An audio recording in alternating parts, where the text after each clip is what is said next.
మరి ఎలా బ్రతకాలని కోరుకుంటున్నాడు? ఎలా బ్రతకాలంటున్నాడు?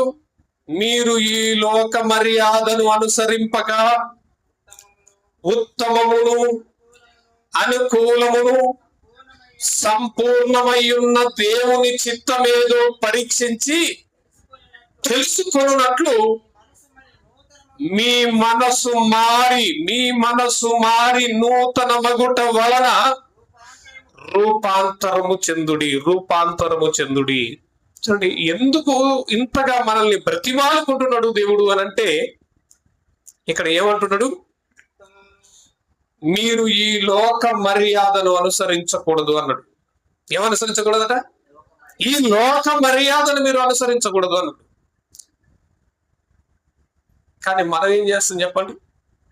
ఈ లోకానికి ఇచ్చినంత మర్యాద దేవునికి ఇస్తావా? మనం ఇస్తావా? దేవుని కంటే ఎక్కువ